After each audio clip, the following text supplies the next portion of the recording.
Mádhórí Gupta had always been invisible in plain sight. An Indian Foreign Service officer in her 50s, she served her country for decades without fanfare or scandal. Quiet, intelligent, and deeply private, she never chased power or recognition. Her solace came from books and Urdu poetry, from long evenings spent alone with verses of Ghalib and Faiz. Her posting to Islamabad in 2007 was meant to be routine. As second secretary in the Indian High Commission, her role focused on press affairs, not espionage, not high-stakes diplomacy, but Islamabad had a strange stillness that reminded her of her own life, orderly, quiet, and lonely. That was when she met Ali Hassan. They first spoke at a diplomatic event. Nothing unusual. Just polite conversation about poetry. He was charming, thoughtful, with eyes that seemed to read what she didn't say aloud. He listened. Not as a colleague or a fellow diplomat, but as a man who saw her not as a government servant, but as a woman. Their connection deepened quickly. Shared verses turned into late-night conversations. He visited her often, always discreetly.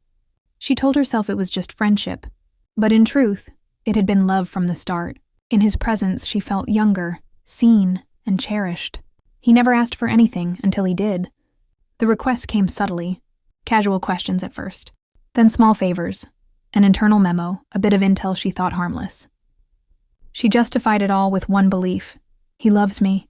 In time, she began sending confidential information through email, not because she hated her country, but because she wanted to matter to someone.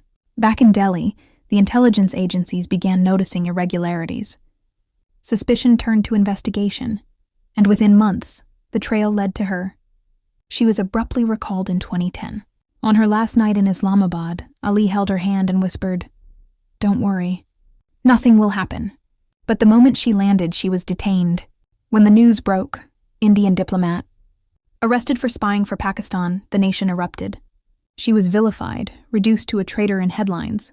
No one mentioned the years she had served, the loneliness, or the love that had led her astray. She was sentenced to 3 years in prison under the Official Secrets Act. But prison wasn't her real punishment. Ali disappeared. No messages, no defense, no truth. Whether he had ever loved her, or used her, completely remained a question that haunted her. After her release, she lived alone in a small rented room in Delhi, teaching Urdu, forgotten by the world. She wrote no more poetry. Her eyes, once curious and soft, were tired and distant. Years later, she died quietly of a heart attack. No family claimed her body. No obituary ran in her honor. The woman who once crossed borders for love vanished without a trace.